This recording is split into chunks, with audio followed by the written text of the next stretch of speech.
The great meeting hall of the Galactic Council shook as Ambassador Zilthera walked to the center of the room. Her crystal body flickered with colors that meant fear and sadness.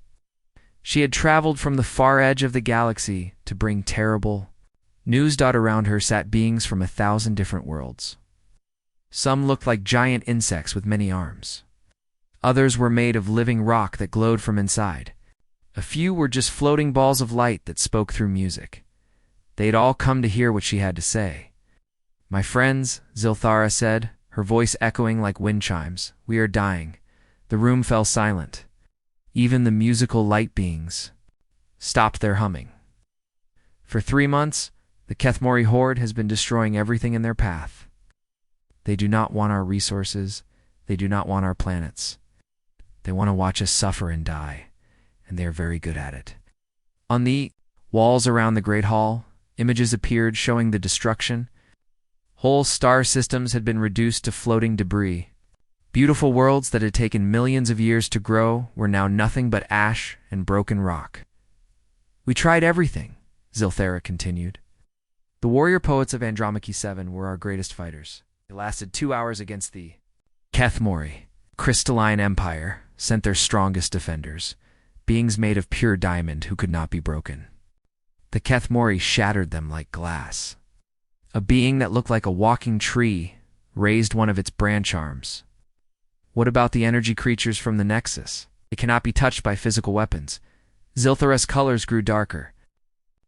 "Kethmori absorbed them, turned them into part of their fleet. We watched our allies become our enemies." Fear rippled through the assembly.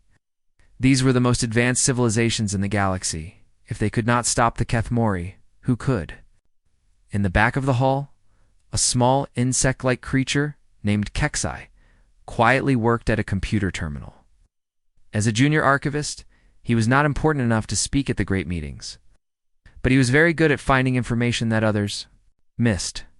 While the ambassadors argued about battle plans that had already failed, Kexai searched through the deepest files in the Galactic database. Most of the information was about peaceful worlds, trading routes, and diplomatic agreements. But there were other files too. Old files, scary files, that most people never looked at.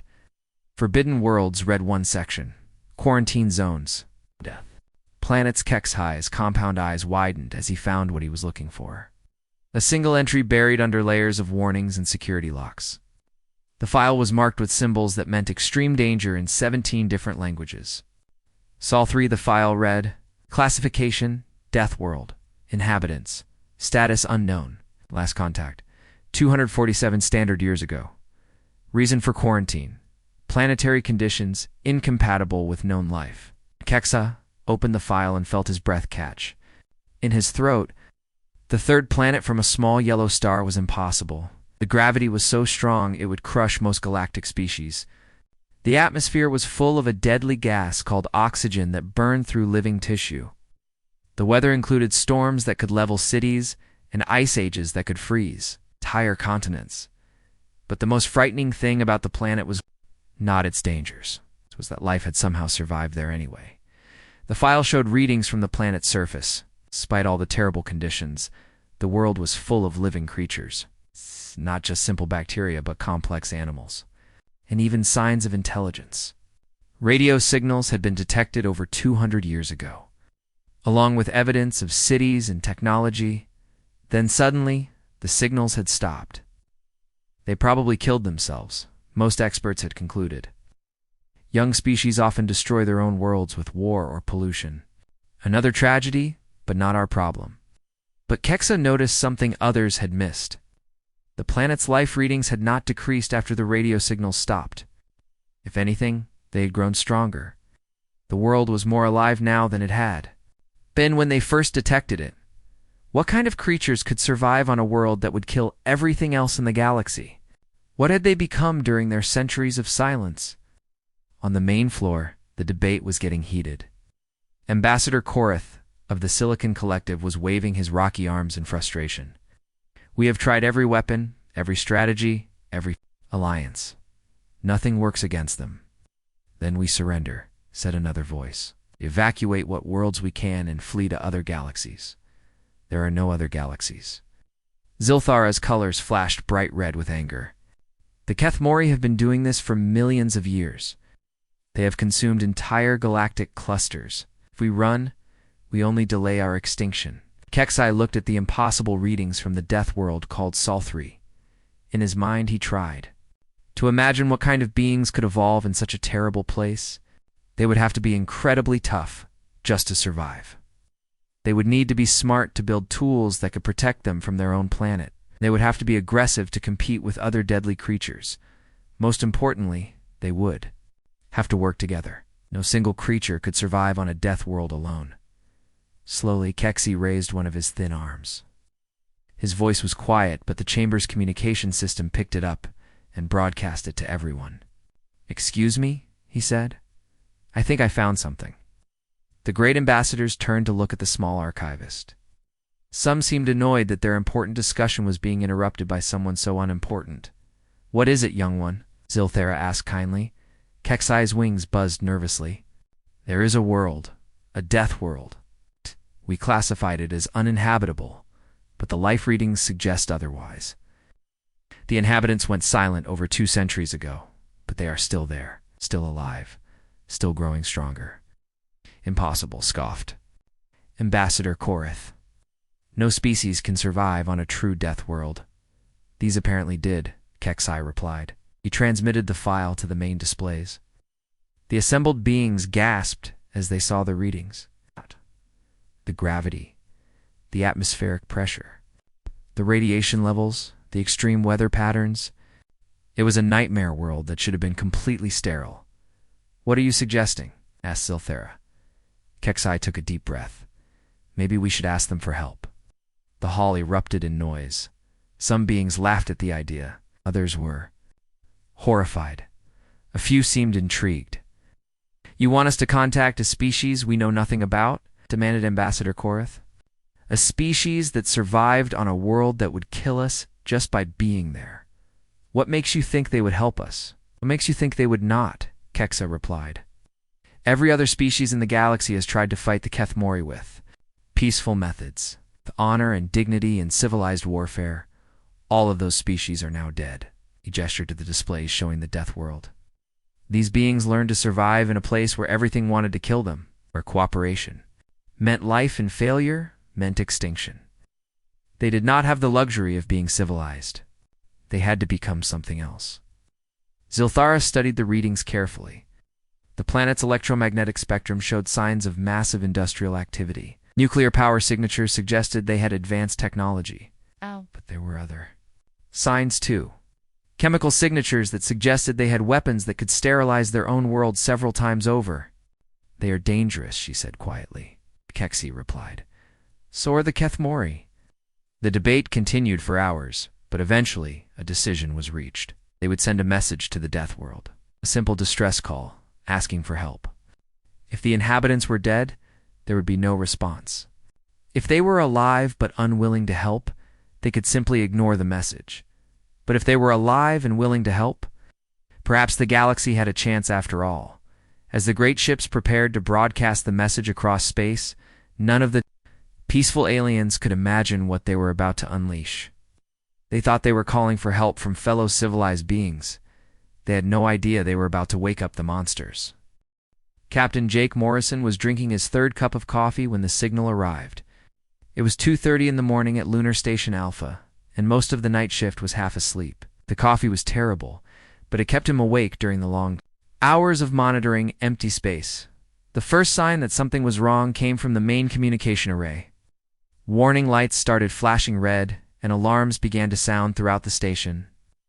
Morrison nearly dropped his mug as he rushed. To the control room, Lieutenant Amy Rodriguez was sitting at her desk, staring at her computer screen with wide eyes. She was the station's expert on alien languages, though until this moment, her job had been mostly theoretical. Earth had never received a signal from another intelligent species. "Captain," she said in a shaky voice, "you need to see this right now." Morrison looked at her screen and felt his heart skip a beat. Numbers, symbols, and patterns were flowing across the display faster than he could follow. But at the bottom of the screen, in perfect English, words were appearing. "Help us. We are dying. Please help us." "Where is this coming from?" Morrison asked. Rodriguez typed rapidly on her keyboard. "Everywhere, sir. The signal is being broadcast from thousands of different points across the galaxy. It's like every star system is sending the same message at the same time." Morrison sat down heavily in a nearby chair. "It's impossible." "Yes, sir, it should be. But the computers are confirming it. This message is coming from multiple sources, all perfectly synchronized. Someone has the technology to coordinate a galaxy-wide broadcast." More text appeared on the screen. This time, it was not a simple plea for help. It was information. Technical data about an enemy that was destroying entire civilizations. Pictures of creatures that looked like a nightmare crossed with a machine. Videos of beautiful worlds being consumed by living ships that fed on the suffering of their victims. "God," Morrison whispered. "How many are dead?" Rodriguez checked the translation software. "According to this, over 3 billion beings have been killed in the past week alone, and that number is growing." Morrison reached for his communication device. "Get me the president, now." Within 6 hours, every major government on Earth knew about the message. President Lisa Carter called an emergency meeting of the United Nations. Military leaders, scientists, and politicians gathered in New York to discuss what might be humanity's first contact with alien life. The debate was intense from the beginning. "This could be a hoax," argued Secretary of Defense Robert Kim. "Some kind of elaborate test or psychological operation." Dr. Kevin Hughes from the SETI Institute shook his head. "The mathematics are too complex, the physics too advanced. No human technology could coordinate a signal like this across galactic distances. This is real." General Pete Williams of the Space Defense Initiative studied the technical data about the enemy. "These Kethmori things, they're not just random destroyers. They have a pattern. They target advanced civilizations first, then work their way down to smaller colonies. They're systematic." President Carter looked tired. She had been in office for only 2 years, and most of her presidency had been focused on rebuilding Earth. After the resource wars, the last thing she wanted was to get involved in someone else's conflict. "Why are they asking us for help?" Asked. "According to this data, we're barely capable of interstellar travel. Dodd, what could we possibly do against an enemy that has destroyed advanced galactic civilizations?" Dr. Hughes pulled up another section of the alien message. "That's what's interesting, Madam President. Look at this part here. It's not just a request for help. It's a desperate broadcast to anyone who might be listening. They're not specifically asking us for help. They're asking everyone. So we're just one of many recipients? You might be the only ones who answered." The room fell silent as the implications sank in. Go. If the message was being broadcast across the galaxy, and Earth was the only world that responded, that meant one of two things. Either every other intelligent species was already dead, they were too afraid to answer. Commander Betty Lewis of the Earth Defense Force studied the enemy profiles. She had spent her entire career preparing for wars that might never come. Wars against other humans, against possible alien invaders, against anyone who might threaten Earth. But this was different. "Look at their attack patterns," she said, pointing to the tactical displays. "They don't just destroy their enemies quickly. They draw it out. They want their victims to suffer before they die. They feed on fear." Dr. Hughes nodded. "The message includes some psychological profiles of the enemy. They're not just physically powerful, they're psychic vampires. They literally consume the terror and despair of their victims." General Williams laughed, but there was no humor in it. "Then they picked the wrong species to mess with." "What do you mean?" President Carter asked. "Madam President, every species they've fought so far has been peaceful. Advanced, civilized, probably had wars thousands of years ago and moved past them. They've never encountered a species like us." Williams pulled up Earth's recent history on the main screen. The resource wars had ended only 5 years ago, leaving scars across every continent. Before that, there had been World War III, the water conflicts, the corporate wars, and dozens of smaller conflicts that had shaped human society. "We're not a peaceful species," Williams continued. We're barely 50 years past our last global war. Every human alive has grown up with the knowledge that our own species might destroy itself at any moment. We've learned to fight not just our enemies, but our own planet. Dr. Hughes was studying another section of the alien data. There's something else. Look at this biological information about the Kethmori. They regenerate from almost any damage. They can adapt to energy weapons. They're immune to most forms of radiation and chemical attack. So how do we kill them? Lewis asked. I don't think anyone has figured that out yet. That's why they're winning. President Carter stood up and walked to the window overlooking New York City. The city had been rebuilt after the wars, but you could still see the scars if you knew where to look. Humanity had always been good at rebuilding after destruction. Dr. Hughes, she said without turning around, in your expert opinion, do you think we should respond to this message? Hughes was quiet for a long moment. If we don't, we might be the only intelligent species left in the galaxy. If we do respond and try to help, we might all die trying. And if we stay silent, then eventually they'll find us anyway. These Kethmori don't seem like the type to leave survivors. President Carter turned back to face the room. General Williams, what kind of fleet could we put together? Williams consulted his tablet. We have 12 ships capable of interstellar travel. Most of them are exploration vessels or mining ships, but we could retrofit them for combat. Maybe 3. 1,000 personnel total, including crew and ground forces. Against an enemy that destroyed galactic civilizations? Against an enemy that has never faced humans before? The debate continued for hours, but eventually a consensus emerged. Earth would respond to the alien distress call. Not because they thought they could win, but because it was the right thing to do. And because sitting and waiting for death had never been humanity's way.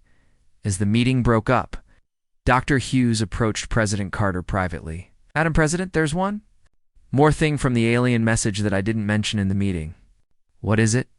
Hughes showed her a section of translated text. They call our planet a death world. According to their classification system, Earth is one of the most dangerous planets in the galaxy. The gravity, the weather, the atmospheric composition, even the radiation from our sun, by galactic standards, we live in hell. President Carter smiled for the first time that day. Good. Then we should feel right at home in a war. Within hours, recruitment centers across Earth were flooded with volunteers. The message had been released to the public, and humanity's response was immediate and overwhelming. Soldiers, engineers, scientists, ordinary citizens all stepped forward to join what the media was already calling the Galactic War. Commander Lewis found herself in charge of training programs that had to prepare humans for combat against an enemy unlike anything they had ever faced. But as she watched the volunteers training with weapons that could crack asteroids and armor that could survive in the vacuum of space, she felt something she had not expected. Hope humanity had always been at its best when everything seemed hopeless. When their backs were against the wall and the odds were impossible, when the only choice was to fight or die, the aliens had asked for help. They were about to discover what help looked like when it came from a species that had learned to thrive in hell. The Earth fleet that left the solar system 3 months later was small and strange-looking. 12 ships carrying just under 3,000 people. To anyone watching from the outside, it would have seemed like a joke. How could such a tiny force hope to fight an enemy that had crushed entire galactic civilizations? But the ships themselves told a different story. The Use Defiance, Admiral Gary Nelson's flagship, had started life as a simple colony transport. Now it bristled with weapons that would have horrified the peaceful aliens who had sent the distress call. Nuclear missiles, railgun batteries, and particle beam weapons lined its hull.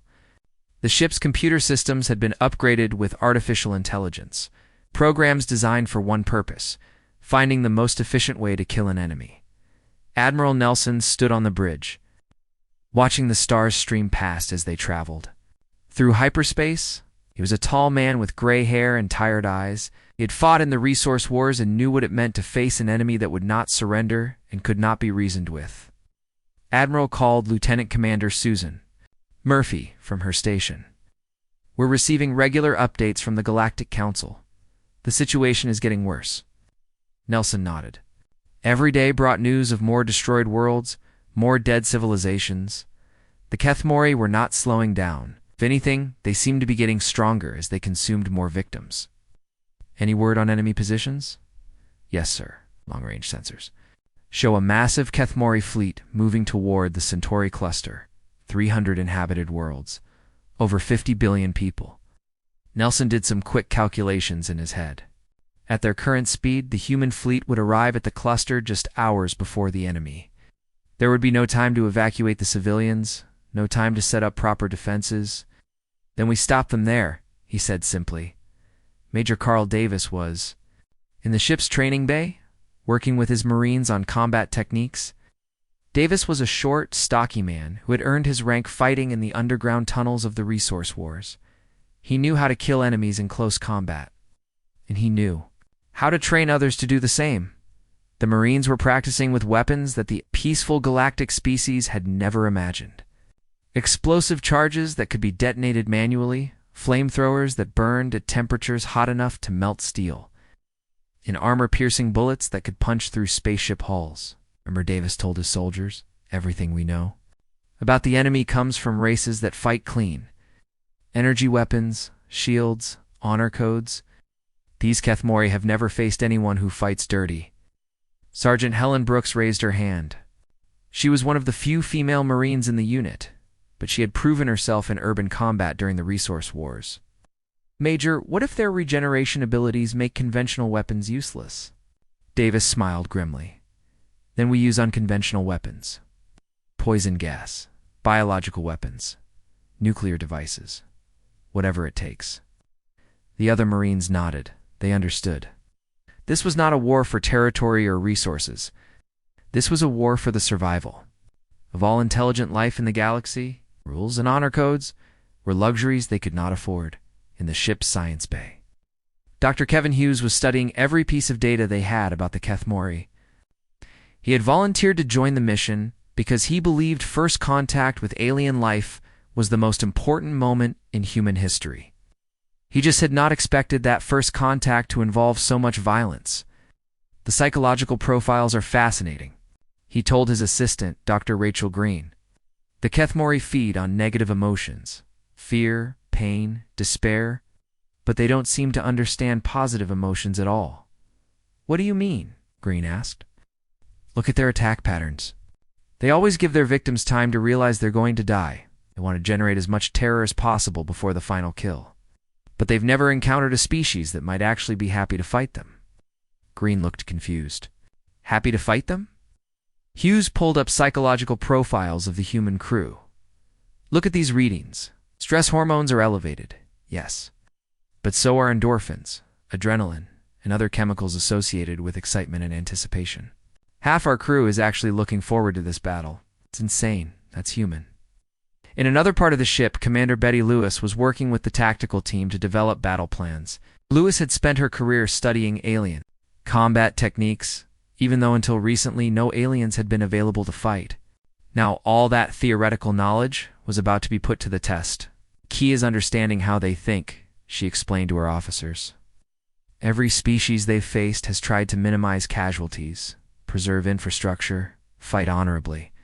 They expect their enemies to retreat when the battle goes badly. Captain Billy Turner of the survey ship, US Pioneer, nodded.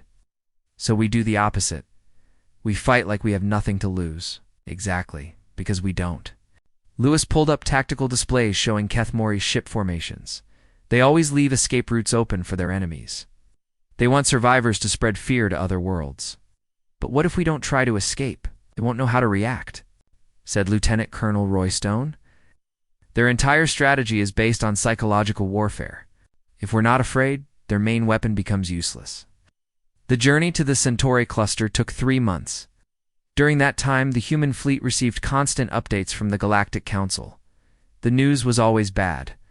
More worlds destroyed, more species extinct, more proof that conventional tactics were useless against the Kethmori. But the humans used the time to prepare in ways. They studied the enemy's weaknesses, developed new weapons, and most importantly, they trained themselves to fight without fear. Captain Tony Martinez of the frigate U.S. Reaper spent hours working with his crew on damage control procedures. But not the kind of damage control most ship captains worried about. If our ship is disabled and being boarded, he told his crew, we don't surrender. We don't try to negotiate. We turn the ship into a weapon. His weapons officer, Lieutenant Sandra White, looked uncertain. White. Sir, are you talking about ramming attacks? I'm talking about making sure that anyone who tries to capture this ship pays a price they'll never forget. Nuclear self-destruct is not just a last resort. It's a tactical option. The crew was quiet for a moment. Then slowly, one by one, they nodded their understanding. Admiral Nelson called a meeting of all ship captains as they approached the Centauri cluster. The holographic display showed the enemy force. Dozens of biomechanical ships the size of small moons, surrounded by swarms of smaller fighters. Gentlemen, ladies, Nelson said, in 12 hours, we're going to face an enemy that has never been defeated. They have better technology, more ships, and experience fighting advanced civilizations. By all logic, we should be terrified, he smiled. But logic has never been humanity's strong point. We're going to show these creatures what it means to fight a species that grew up in hell. Captain Murphy raised her hand.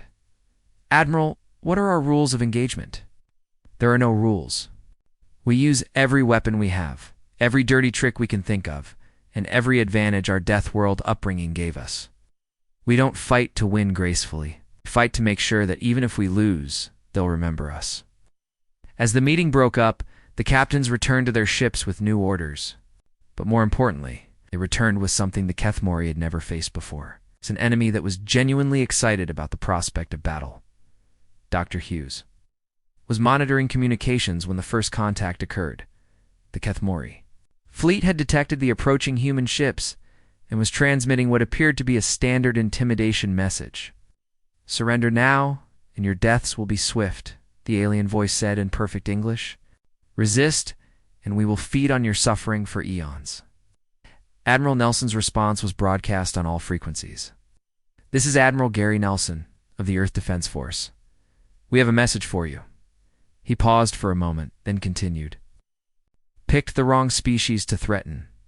See you in hell. Kethmori fleet changed course to intercept the human ships. For the first time in their existence, they were about to face an enemy that did not fear death. They were about to learn why. Fear was not always a weakness, and why sometimes the most dangerous enemy was one that had nothing left to lose. The first battle lasted 17 minutes and changed everything, Captain Susan Murphy watched her sensors as the massive Kethmori harvester ship approached her mining vessel, the UES Ironclad. The alien ship was 3 times larger than her own, covered in writhing tentacles and pulsing organic components that made her stomach turn. But Murphy had not survived the resource wars by being squeamish. All hands prepare for contact, she announced over the ship's intercom. Remember, we're not trying to win pretty. We're trying to make them remember us. The Kethmori ship extended biomechanical tendrils toward the ironclad just as they had done to thousands of other vessels. The tendrils were designed to pierce enemy hulls, drain their power systems, and feed on the life force of the crew inside. It was a technique that had never failed them. But the ironclad was not like other ships they had encountered. Murphy had spent the 3-month journey filling her cargo holds with refined uranium and connecting it to her ship's mining charges. The moment the alien tendrils made contact with her hull, she triggered the detonation sequence. The explosion was visible from 3 light seconds away. Nuclear fire raced through the Kethmori tendrils and into the harvester's central nervous system. For the first time in their species' history, Kethmori felt something they had never experienced: genuine, overwhelming pain. The harvester's death scream was broadcast on psychic frequencies that reached every Kethmori vessel in the sector. The sound was not just pain, but something worse: fear, pure, absolute terror from a creature that had never known what it felt like to be prey. Admiral Nelson watched the explosion from the bridge of the Defiance and smiled grimly. That's 1 down. All ships, you are cleared to engage. Remember, no survivors on their side. The Kethmori fleet, still reeling from the psychic shock of their harvester's death, moved to surround the human ships. They expected the tiny Earth fleet to retreat or surrender. Instead, the humans accelerated toward them. Captain Billy Turner of the survey ship U.S. Pioneer was the first to reach the enemy formation. His ship was small and lightly armed, but Turner had spent years exploring dangerous asteroid fields and knew how to fly in impossible situations as Kethmori fighters swarmed around his ship. Turner led them straight into the gravity well of a nearby gas giant. The organic fighters, designed for space combat, were crushed by the planet's massive gravitational forces. Turner's ship, built to handle Earth's crushing gravity, flew through the danger zone and emerged on the other side. Pioneer to all ships. Turner broadcast. It's confirmed kill on 12 enemy fighters. These things don't handle heavy gravity very well. Major Carl Davis was leading the boarding action on a Kethmori cruiser. His Marines had used magnetic grapples to attach their assault shuttle to the alien ship's hull, then cut their way inside. With plasma torches, the interior of the Kethmori ship was a nightmare of organic corridors that pulsed like living tissue. The walls seemed to breathe, and strange fluids dripped from the ceiling. It was designed to terrify invading forces. Davis looked around at the alien environment and grinned. Boys, this reminds me of the sewers under New Detroit. Remember, if it moves, kill it. If it doesn't move, kill it anyway. The Marines advanced through the ship using tactics that no galactic civilization had ever employed. They used flamethrowers to sterilize organic growths, explosives to collapse passages behind them, and poison gas to clear rooms ahead of them. The biomechanical corridors, designed to heal from energy damage, had no defense against beings who understood that sometimes the best solution was overwhelming violence. Sergeant Helen Brooks found herself face-to-face with a Kethmori warrior form in one of the ship's central chambers. The creature was enormous, standing 3 meters tall and covered in adaptive armor that shifted and changed as she watched. It had absorbed the combat knowledge of dozens of defeated species and could counter any attack they had ever used. Warrior form studied Brooks through multiple sets of eyes, analyzing her equipment and fighting stance. It shifted into a defensive configuration that had defeated the greatest champions of the Crystalline Empire. Its weapon systems powered up, ready to demonstrate why resistance was futile. Brooks pulled the pins from 2 grenades, held them against her chest, and smiled. "Hey, ugly, want to know what humans taste like? We taste like dying hard." The warrior form recoiled in confusion. In its vast combat database, there was no record of any enemy that would voluntarily embrace death to achieve victory. The concept was so alien that it took the creature several precious seconds to process. What was happening? Brooks threw the grenades and dove behind a bulkhead. Explosion tore through the warrior form's adaptive defenses before it could compensate. For an enemy that had no survival instinct? "Brooks to Major Davis," she called over her radio. "Central chamber secured. One really ugly alien down. Good work, Sergeant. Plant the charges and get out, returning this whole ship into scrap metal." Admiral Nelson coordinated the battle from his command chair, watching as his small fleet systematically dismantled enemies that had crushed armadas. The key was understanding what the Kethmori really were. They were the ultimate predators, evolved to hunt prey species that valued their own lives above all else. But humans were not prey.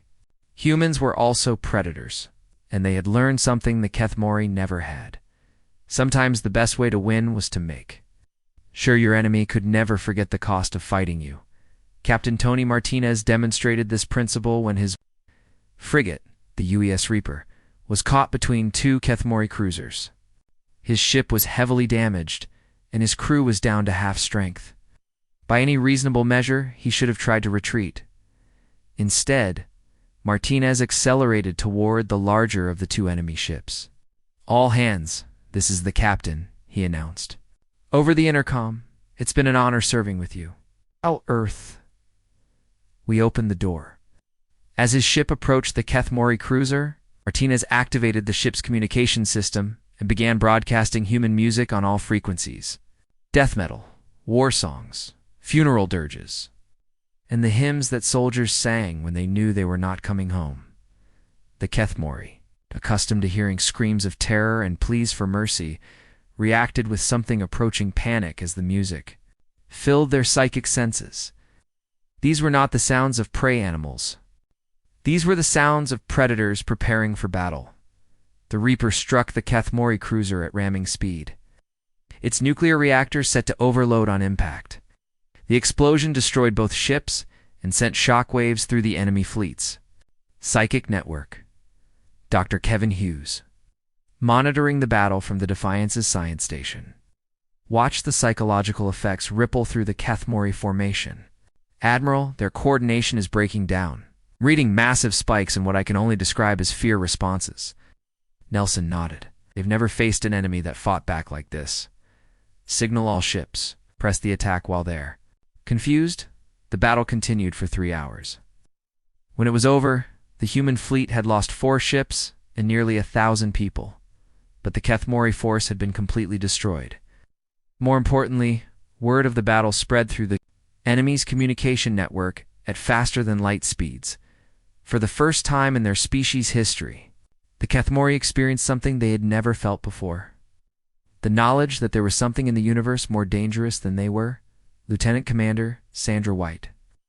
Now in command of what remained of the Reaper's crew after they had been rescued by other ships, received a transmission from Admiral Nelson. White, your crew performed admirably. What's your assessment of enemy capabilities? White looked at the tactical displays showing the wreckage of the Kethmori. Fleet, sir? They're tough, but they have a weakness. They're not used to fighting anyone who wants to fight them back. They're used to hunting prey, not battling other predators. Understood. Signal the fleet. We're moving to intercept the next enemy force. It's time to teach them what happens when they pick a fight with humanity. As the human fleet departed the battlefield, leaving behind the shattered remains of what had been considered an unstoppable enemy force, a new message began to spread through Kethmori space. It was not transmitted through their usual communication networks, but through something deeper.